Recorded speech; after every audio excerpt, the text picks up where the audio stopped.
Welcome to one of the most disturbing cases recorded in the history of Louisiana. Before we begin, I invite you to leave in the comments where you're watching from and the exact time you're listening to this narration.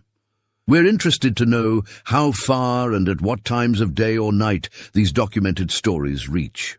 The year was 1845, when the first records of Ezekiel appeared in the parish documents of St. Landry, Louisiana. A man whose existence would later become the subject of numerous hushed conversations throughout the plantations of the American South. What began as overlooked notations in a plantation ledger would eventually reveal one of the most disturbing chapters in the dark history of the antebellum period. The documents described him as unremarkable in appearance. Yet something about this man would later cause an unprecedented disturbance across 3 counties. The official record states he was purchased for a sum far below market value, due to what the auctioneer noted as a lack of desirable physical attributes. Yet within 6 months of his arrival at the Willoughby plantation, something changed. Something that no one could quite explain. The Willoughby estate stood approximately 12 miles east of Opelousas, surrounded by sprawling fields of cotton and sugarcane that stretched toward the horizon like an ocean of forced labor. The main house was constructed in the year 1823, a grand structure with 14 rooms, white columns, and a reputation for being unusually quiet, despite housing over 100 enslaved people in the adjacent quarters. Augustus Willoughby, a third-generation plantation owner, ran his operation with what neighboring landowners described as methodical precision. His wife, Margaret, was rarely seen in public. Their 2 daughters had both married into prominent families in New Orleans, visiting only during Christmas and occasionally in the spring. The estate's daily management fell to an overseer named Jeremiah Poulter, whose meticulous records would later become central to understanding what transpired on the property. According to parish records and the few surviving pages of Poulter's logbooks, the day Ezekiel arrived was unseasonably cold for April. The purchase document indicates Willoughby had not intended to buy any additional workers that month. His attendance at the auction was described by witnesses as circumstantial after a meeting with his banker regarding crop projections for the season.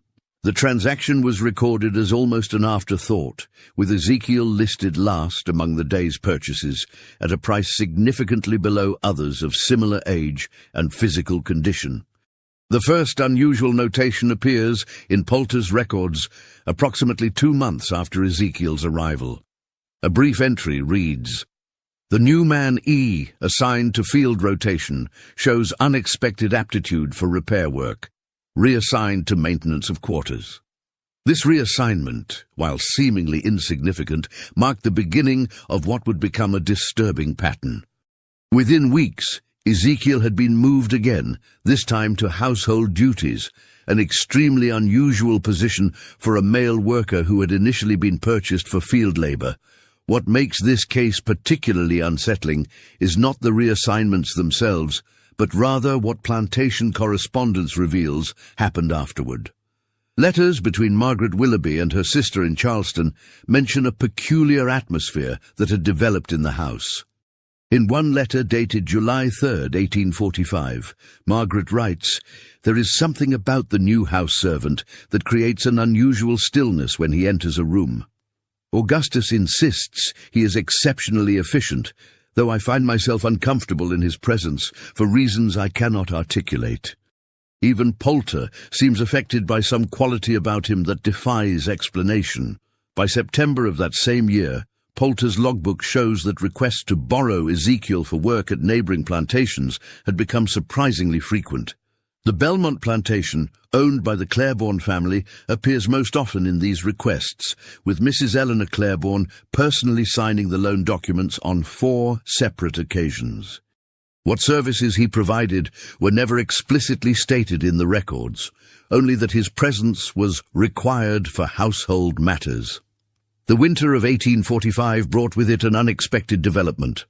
Augustus Willoughby's annual inventory, preserved in the Louisiana State Archives, shows Ezekiel's assessed value had increased by nearly 300%.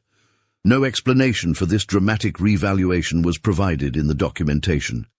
However, parish records indicate Willoughby began receiving offers to purchase Ezekiel at sums that far exceeded typical market rates for even the most skilled workers. All these offers were declined. By early 1846, a pattern emerges in the documentation that historians find deeply disturbing. Female members of prominent plantation families throughout the region began to appear at the Willoughby estate with unusual frequency. Visitor logs maintained by Poulter show that in February alone, the estate received 26 female visitors from as far away as Baton Rouge and New Orleans, a remarkable number considering the travel difficulties of the period. Many arrived unaccompanied, claiming to be delivering messages or conducting business on behalf of their husbands. Even more telling are the duration of these visits, often extending several hours despite the stated purpose, requiring only minutes. The first sign of the darkness to come appears in a letter from Reverend Thomas Whitfield to Augustus Willoughby, dated March 12, 1846. In it, the Reverend expresses grave concern regarding rumors circulating about your household and a certain individual therein. The letter goes on to recommend the immediate removal of the subject of these rumors to a more distant property for the preservation of social harmony and moral standing. Willoughby's response has not survived, but parish records indicate that no such transfer occurred. Instead, something far more disturbing began to unfold. According to subsequent correspondence between Poulter and a business associate in New Orleans, tension on the plantation had escalated to an alarming degree. In a letter marked confidential and dated April 1846, Poulter writes, "The situation regarding E has become untenable. The master refuses to address what is plainly visible to all. The mistress has taken to her bed with what the physician calls nervous exhaustion. Most troubling are the increasingly frequent visits from neighboring plantations, particularly by the wives and daughters of men with whom the master conducts business. I fear the consequences should this continue unchecked." What exactly was happening at the Willoughby plantation? The historical record becomes deliberately vague, as was often the case when matters threatened the carefully maintained social order. What we do know comes from fragments of personal diaries, church records, and the minutes of a hastily convened meeting of plantation owners from throughout St. Landry Parish in May 1846. According to these documents, something about Ezekiel had created what one diary described as a disturbing fixation among the women of the planter class. The diarist, Elizabeth Holcomb, wife of a neighboring plantation owner, wrote, "They speak of him in whispers, these women who have never before acknowledged the humanity of those they own. Something has changed in their eyes when his name is mentioned. It is as though he possesses some quality that reveals the hypocrisy of our entire social order. This revelation terrifies and attracts them in equal measure." The minutes from the plantation owners' meeting, preserved in the private collection of the Fontenot family, reveal the growing panic among the men of the parish. While carefully avoiding explicit language, the document refers repeatedly to the moral threat posed by the Willoughby servant and the unprecedented disruption to household harmony throughout the region. A resolution was passed demanding Willoughby sell the man in question to a buyer in Texas or face social and economic ostracism. Willoughby's refusal is documented in a terse reply, "What you fear is merely the reflection of your own moral failings. The man has done nothing but exist in a system of your creation. If his mere presence causes such disturbance, perhaps it is the system, not the man, that requires examination." This defiance marked the beginning of the most disturbing chapter in the case. Throughout the summer of 1846, incidents began to occur that threatened the very foundation of plantation society. According to sheriff's reports, 3 women from prominent families were found attempting to enter the slave quarters at the Willoughby plantation after midnight. Their explanations for this unprecedented behavior were deemed incoherent in the official record. Church attendance among women of the planter class declined sharply. Reverend Whitfield's personal journal expresses alarm at the spiritual crisis affecting his female parishioners. He writes of confessions he found so disturbing he refused to record them, noting only that a darkness has taken hold of the women's minds, centering around the Willoughby plantation and one who resides there. The psychological impact spread beyond St. Landry Parish. Reports reached as far as New Orleans, of women from respected families suddenly expressing dangerous ideas regarding the natural order. Several were sent to physicians who diagnosed them with female hysteria and prescribed isolation from society. In at least 2 documented cases, women were committed to asylums after being discovered attempting to travel to the Willoughby plantation unaccompanied. What was it about Ezekiel that created such unprecedented disruption? The historical record offers clues, but no definitive answers. Those who encountered him described not physical beauty, but something more unsettling, a presence that one observer called a mirror reflecting back the contradiction at the heart of our society. He reportedly spoke rarely but with unusual clarity and insight when he did. Multiple accounts mention his eyes as unsettlingly perceptive, giving the impression he could see through the elaborate social pretenses of plantation society. By August 1846, the situation had reached a breaking point. Augustus Willoughby, once a respected figure in Louisiana society, found himself increasingly isolated. Business partners severed ties. Invitations to social functions ceased. According to Poulter's final entries in his logbook, armed men had begun to patrol the perimeter of neighboring plantations at night to prevent the women of the household from wandering. The crisis culminated on the night of September 2nd, 1846. The events of that night were deliberately obscured in official records, but what can be pieced together from various sources suggests something extraordinary occurred.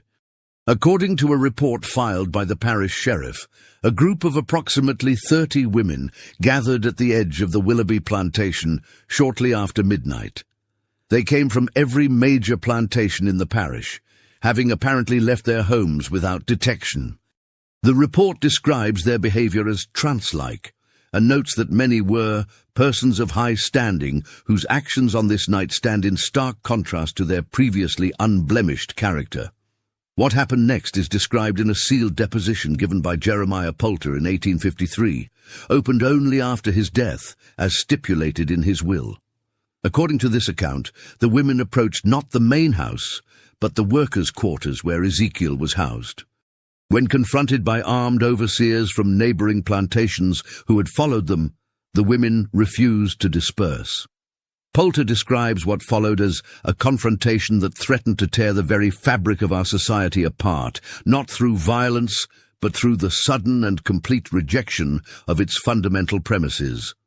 The deposition becomes vague about the specific details of the confrontation, but indicates that shots were fired. In the chaos that followed, Ezekiel disappeared. Whether he escaped or was captured by the plantation owners remains unknown. The official record states only that he was no longer present on the property following the disturbance. The aftermath was swift and comprehensive. Within days, Augustus Willoughby had sold his plantation and departed for Europe with his wife. Their departure was so hasty that many of their personal belongings were left behind. The new owner, a cousin from Virginia, demolished the workers' quarters and built new ones on a different part of the property. The women involved in the incident were never publicly identified, though church records show an unusual number of prominent families sending female members to visit relatives in northern states in the months that followed. Perhaps most telling is what happened to the records themselves. In 1847, a fire destroyed a significant portion of the St. Landry Parish courthouse. While officially ruled accidental, contemporary accounts suggest that certain documents were specifically targeted, including all official records pertaining to the Willoughby plantation from 1845 to 1846. Poulter's logbooks disappeared from public access until 1893, when they were discovered in the attic of a boarding house in New Orleans, where he had spent his final years. The story of Ezekiel might have been completely lost to history if not for a series of letters discovered during renovations to the former Claiborne plantation in 1962. Hidden within a sealed compartment in Eleanor Claiborne's writing desk were 12 letters, their contents so disturbing that the renovation worker who discovered them immediately contacted Tulane University rather than local authorities. The letters, now held in Tulane's restricted collection, appear to be written to Ezekiel himself, though there is no evidence they were ever delivered. Their contents reveal not a physical obsession, as plantation owners had feared, but something far more threatening to the established order, an awakening. In perhaps the most revealing passage, Eleanor Claiborne writes, "In your presence, the lie we have all lived becomes impossible to maintain. You have shown us not through words, but through mere existence, that what we have built rests entirely on falsehoods we tell ourselves. Having seen this truth, we cannot return to comfortable blindness. What became of Ezekiel after that September night?" The historical record offers tantalizingly incomplete answers. Reports of an unusually articulate man matching his description appear in Underground Railroad documents from Mississippi in 1847. A deposition given by a Union soldier during the Civil War mentions a legend among formerly enslaved people about a man who broke the spell of the South not through rebellion, but by reflecting back to its women the truth of what they had become. Perhaps the most intriguing clue comes from a journal discovered in a Chicago attic in 1959. Written by a woman who identified herself only as formerly of Louisiana, it describes her journey north in 1848 and mentions encountering the man whose existence revealed the moral bankruptcy of everything I had been raised to believe. She writes, "They called him ugly only because they feared the truth he embodied. They desired not his person, but the freedom he somehow maintained within himself, despite everything taken from him. That inner liberty, once glimpsed, made our gilded cage unbearable." The journal's final entry regarding Ezekiel states, "They will say he bewitched us, that he possessed some unnatural power. They cannot admit the simpler truth, that he merely existed authentically in a world built on artifice, and in doing so showed us the prison we had built around ourselves. For that unforgivable revelation, the men would destroy him if they could. But some truths, once seen, cannot be unseen. Some doors, once opened, cannot be closed. The Willoughby plantation was eventually divided and sold off in parcels following the Civil War. The main house burned to the ground in 1883. Today, nothing remains of the original structures. A historical marker erected in 1978 makes no mention of the events of 1846, noting only that the site was once home to one of the largest agricultural operations in the parish. Historians studying this case have noted its profound implications for understanding the psychological underpinnings of the plantation system. The threat Ezekiel posed was not physical, but existential, a living contradiction to the mythology that sustained slavery and the social hierarchy built upon it. Through his unexplained influence, he exposed how the system corrupted not only the enslaved, but also those who believed themselves to be its beneficiaries. The story of Ezekiel reminds us that sometimes the most profound horror lies not in physical violence, but in the moment when a carefully maintained illusion collapses, forcing those who lived within it to confront the moral void at its center. For the women of St. Landry Parish in 1846, that confrontation changed them in ways their society could neither accept nor understand. In the decades that followed, several women who had been present that September night became quiet supporters of abolition. Their contributions were made anonymously through Northern contacts, their identities protected by the same social code that had once imprisoned them. As one wrote in an unsigned letter to an abolitionist publication in 1852, "I was not freed by him. Rather, in his presence, I could no longer deny my role as both victim and perpetrator in a system built on lies. That knowledge is a burden I will carry to my grave, a burden that is also, paradoxically, my only chance at redemption. To this day, local legends persist about the Willoughby land. Residents report an unusual feeling of clarity when passing the former plantation grounds, what one described as a sudden lifting of a veil you didn't know was there. Others speak of vivid dreams after visiting the site, dreams in which they see themselves and their society as they truly are, stripped of comforting illusions. Perhaps that is Ezekiel's true legacy, not the brief disruption he caused to the social order of antebellum Louisiana, but the reminder that sometimes the most terrifying truth is the one that reveals who we really are. The plantation owners of St. Landry Parish feared him because he possessed something their system of absolute power could not take from him, an uncompromised sense of his own humanity that, when encountered, awakened the suppressed humanity in others. The final known reference to Ezekiel comes from a letter written in 1861, as the nation stood on the brink of civil war. The writer, a woman signing only with the initial E, presumed to be Eleanor Claiborne, wrote to an unknown recipient, "As the illusions of our world finally collapse into war, I think often of him. They never understood that what made him so dangerous, what made him so necessary, was simply his refusal to see himself through their eyes. In that refusal was a kind of freedom no law or whip could touch, a freedom that, once witnessed, made our elaborate cage of privilege reveal itself as the true prison." The last page of the letter contains a passage that perhaps best captures the psychological horror that Ezekiel's existence represented to plantation society. They searched for him for years, not understanding that what they truly sought to recapture was their own lost certainty. But some questions once asked cannot be unasked. Some doubts once planted grow until they crack even the strongest foundations. He showed us not who he was, but who we had become. That is why they called him ugly, because in him we saw our own reflections clearly for the first time.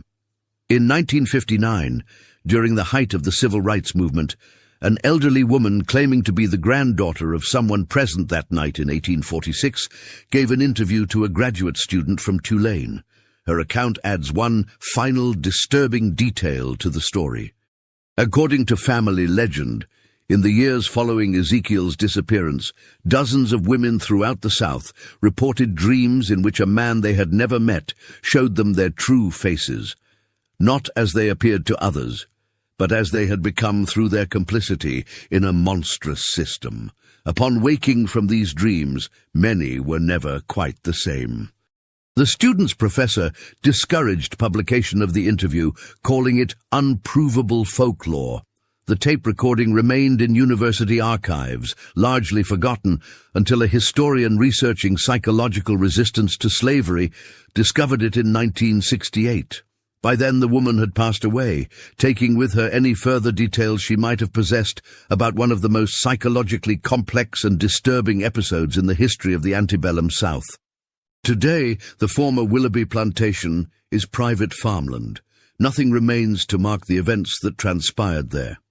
Yet something of Ezekiel's story persists, a whispered reminder that sometimes the greatest threat to systems built on moral contradiction is not violence, but the simple, devastating power of being seen for what you truly are.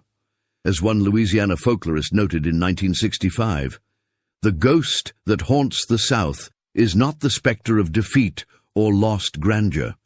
It is the memory of a moment when the elaborate justifications for an unjust system suddenly failed, revealing the moral void at its center.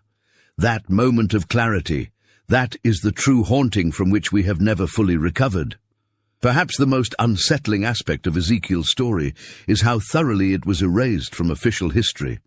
This erasure itself speaks volumes about the threat his existence posed, not to physical safety, but to the psychological foundation upon which an entire society was built. Archaeologist Dr. Marion Thibodeau, who conducted a survey of the former Willoughby property in 1964, noted in her field journal, "The absence here is palpable. It's as if something was deliberately removed from the historical record, leaving a negative space that reveals more than what was preserved." The few remaining primary sources suggest that in the months following Ezekiel's disappearance, a kind of collective silence descended upon St. Landry Parish. Correspondence between plantation owners during this period avoids any direct mention of the events of September 1846, referring only to the unfortunate incident or the matter which has been resolved.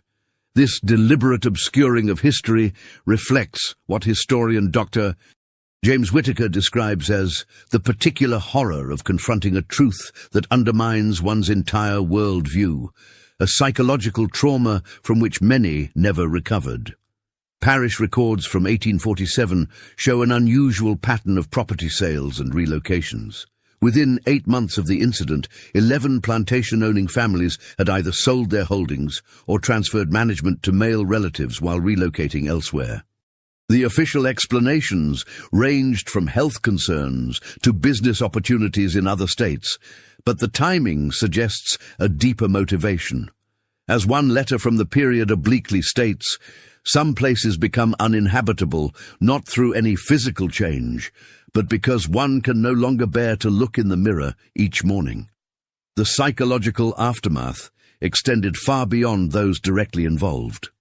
Church attendance throughout the region showed a marked decline that puzzled religious leaders. Reverend Whitfield's correspondence with the diocese in New Orleans expresses concern about what he terms a crisis of faith that has taken hold among the women of my congregation. He describes confessionals in which women no longer sought absolution for individual sins, but instead questioned the moral foundation of their entire society. "They ask questions no one has prepared me to answer," he writes, "about complicity and blindness, and what it means to benefit from a system one knows in one's heart to be fundamentally corrupt." The psychological impact on the enslaved community was equally profound, though deliberately left unrecorded by those who controlled the written narrative. Fragments of oral histories collected by WPA workers in the 1930s offer glimpses of how Ezekiel's story spread through whispered tellings. One account from Martha Johnson, born into slavery on a neighboring plantation, recalls, "My grandmother told me about a man who could make the mistress see herself truly, not through magic, but through dignity they couldn't break. After he disappeared, the way the white women looked at themselves, and at us, was never quite the same. Something had broken in them. The historical record becomes more substantial regarding the search for Ezekiel that continued for years after his disappearance. Documents from the offices of 3 different slave catchers show contracts with unusually high rewards offered for the capture of a man matching his description. What makes these documents particularly disturbing is their emphasis not on physical characteristics, but on more intangible qualities. One contract specifies the need to identify a man of unusual composure, whose gaze causes discomfort in those accustomed to authority. These searches extended as far north as Pennsylvania and as far west as Texas, but yielded no confirmed sightings. A letter from one slave catcher to Augustus Willoughby, dated March 1848, expresses frustration at the difficulty of the task. "You have set me in pursuit, not of a man, but of a shadow. The descriptions I receive vary so wildly that I begin to wonder if we search for a flesh-and-blood person at all, or rather for some manifestation of the collective fear of those who employed me." Perhaps the most intriguing documentation comes from Underground Railroad conductor Solomon Wright, whose coded journal was discovered in a Philadelphia attic in 1947. Entries from late 1846 mention assisting a man who fits Ezekiel's description, but add a curious observation. Those who encounter him are fundamentally changed.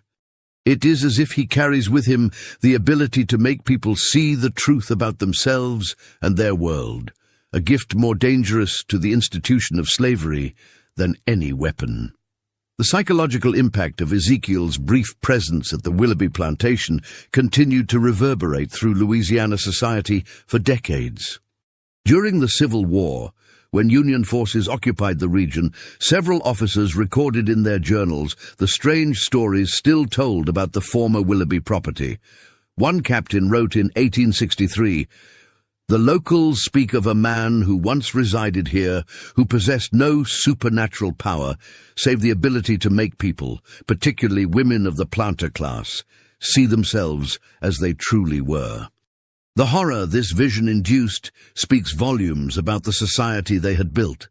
Historians studying the case have noted the unusual number of women from St. Landry Parish who, in the decades following the incident, quietly divorced their husbands, surrendered social position, or became involved in charitable work among formerly enslaved people after the war.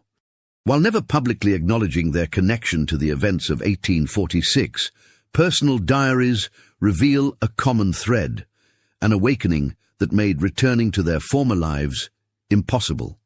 One such diary, kept by a woman identified only as M.B., and dated 1854 to 1860, describes this transformation.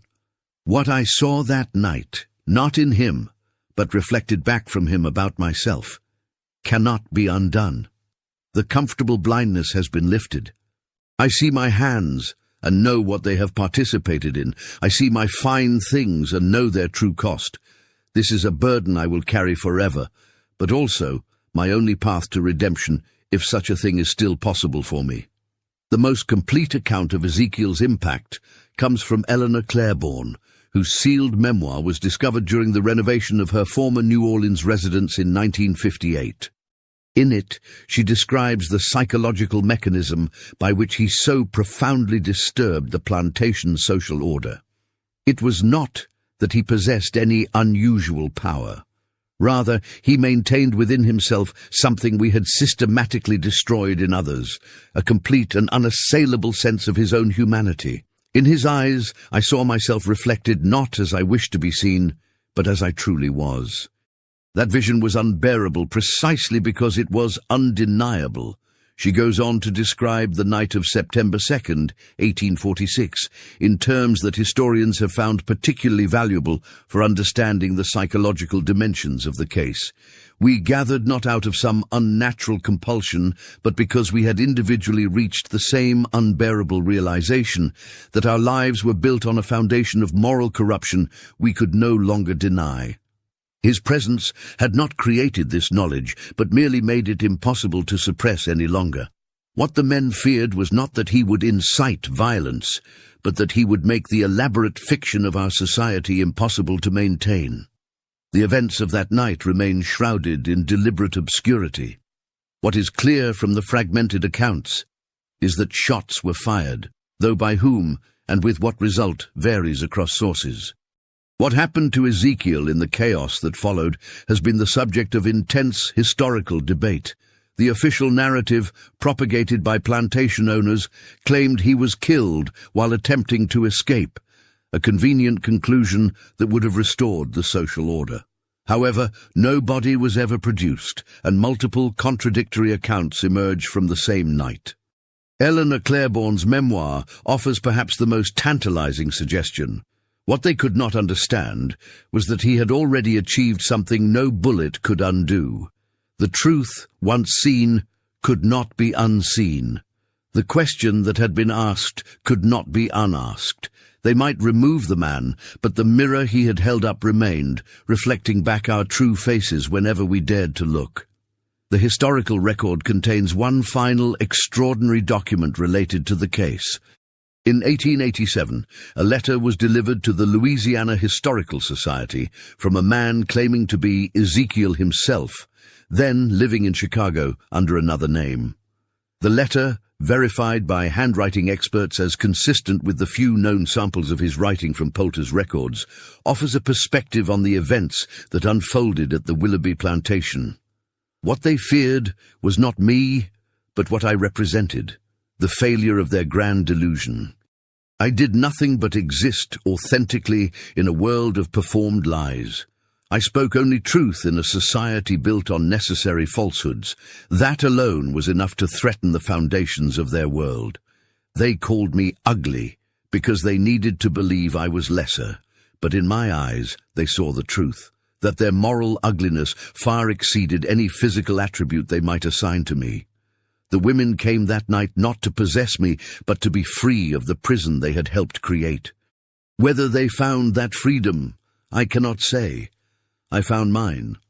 The letter concludes with an observation that perhaps best captures the lasting psychological horror of the Willoughby incident.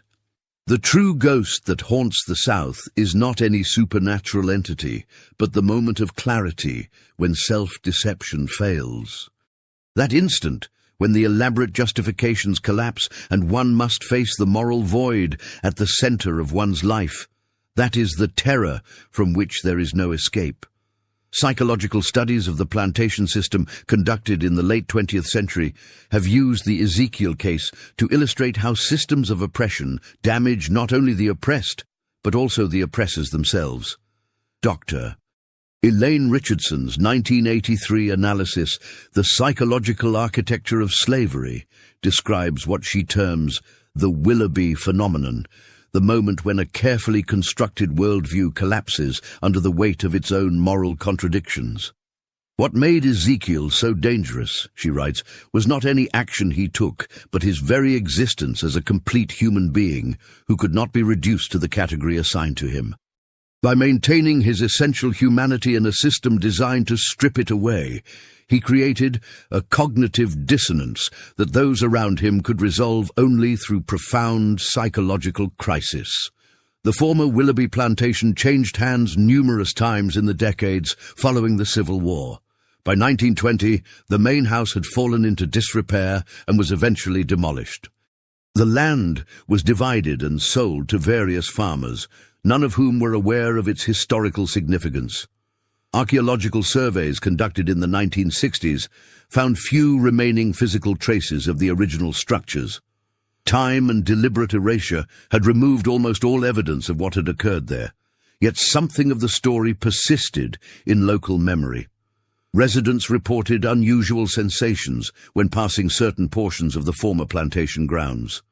One farmer who purchased 20 acres of the original property in 1942 told an interviewer, "There's a spot down by the old creek bed where the feeling changes. It's like walking from a dim room into sudden brightness. Your eyes adjust and you see things differently, including yourself. Most folks avoid that part of the land, though they can't exactly say why." In 1967, historian Dr. Margaret Beaumont conducted extensive interviews with elderly residents of St. Landry Parish about local folklore. Multiple respondents mentioned stories passed down about the man who made the plantation, ladies see themselves truly, or the slave who couldn't be broken because he carried freedom inside himself. These oral histories, while varying in specific details, maintained a consistent core, the psychological impact of an individual who somehow shattered the carefully maintained illusions of plantation society. Perhaps the most poignant testimony came from Alice Thibodeau, then 93 years old, whose grandmother had been enslaved on the neighboring Claiborne plantation. According to family stories passed down through generations, in the days following Ezekiel's disappearance, the enslaved community experienced a subtle but significant shift in how they were treated, particularly by the women of the planter class. "My grandmother said the mistress couldn't look any of them in the eye after that night," Thibodeau recalled. "It was like she was seeing them, really seeing them for the first time, and that vision was more than she could bear." The historical significance of the Willoughby incident extends beyond its immediate impact on those involved. Scholars of American history have identified it as one of several critical moments when the psychological foundation of the plantation system showed profound cracks that would eventually contribute to its collapse. As historian Dr. James Baldwin noted in his 1965 analysis, long before the economic and military factors that ended slavery, there were these moments of psychological rupture when the elaborate mythology sustaining the system briefly failed, revealing the moral bankruptcy at its core. The story of Ezekiel represents a unique form of resistance, not through physical rebellion or escape, but through the maintenance of an inner dignity and humanity that the system was designed to destroy. His power lay not in any action he took, but in his refusal to see himself through the distorted lens of those who claimed to own him. That refusal created a mirror in which others were forced to confront their own participation in a profound moral failure. The final documented reference to Ezekiel appears in an 1892 obituary from a Chicago newspaper for a man named Isaiah Freeman, described as born in bondage in Louisiana, who had become a respected teacher in the city's growing African-American community. The obituary mentions that Freeman was known for telling young people, "True freedom begins not when your body is released from chains, but when your mind refuses to accept the definitions others place upon you." In that refusal lies a power no oppressor can overcome. While historians cannot definitively confirm that Isaiah Freeman was the man once known as Ezekiel, several compelling pieces of evidence suggest the connection. The timing of his arrival in Chicago, physical descriptions, and similarities in handwriting between Freeman's surviving letters and the few samples of Ezekiel's writing in Poulter's ledgers all point to this possibility. If true, it represents a final, powerful chapter in a story that illuminates the psychological complexities of America's darkest institution. What remains most disturbing about the Willoughby Plantation incident is not what it reveals about one man's resistance, but what it exposes about the fragility of systems built on moral contradiction. The horror that Ezekiel represented to plantation society was the horror of seeing oneself clearly, of confronting the gap between professed values and actual behavior, between outward refinement and inward corruption. As Eleanor Claiborne wrote in the final pages of her memoir, they search still for explanations that would make his impact comprehensible without threatening their understanding of themselves. They attribute to him supernatural qualities because they cannot face the simpler truth that he merely refused to participate in the collective delusion upon which our entire society was built. In that refusal was a power greater than any they possessed, for it was the power of truth, uncompromised by necessity or convenience. Today, the land where the Willoughby Plantation once stood is unmarked by any historical designation. The creek that once formed the eastern boundary of the property has changed course. The fields have been repurposed multiple times. Nothing remains of the physical structures where this psychological drama unfolded. Yet the story persists, passed down through generations, morphing from historical incident to folklore to cautionary tale. Perhaps this persistence itself is the most fitting memorial to Ezekiel, not a physical marker, but the enduring power of a narrative that continues to discomfort and challenge. It reminds us that sometimes the most profound horror lies not in supernatural entities or physical violence, but in the moment when we are forced to see ourselves as we truly are, stripped of the comforting illusions we construct to make our world bearable. In that sense, the ghost of Ezekiel still walks the former grounds of the Willoughby Plantation, not as a spectral presence, but as a psychological reality that continues to haunt the American consciousness. His story reveals the true nature of horror, not that monsters exist, but that we may discover the monster within ourselves, created by our own moral compromises and self-deceptions. As a final note in Dr.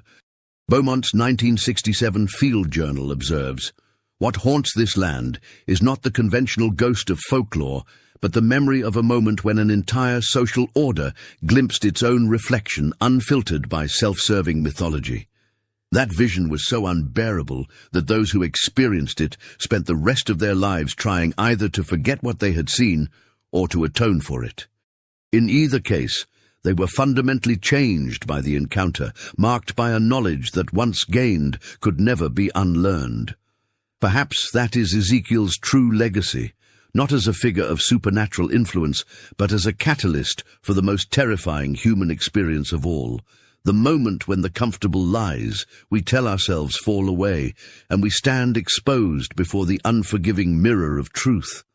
In that reflection lies a horror more profound than any ghost story, for it shows us not what we fear might exist, but what we know in our hearts already does.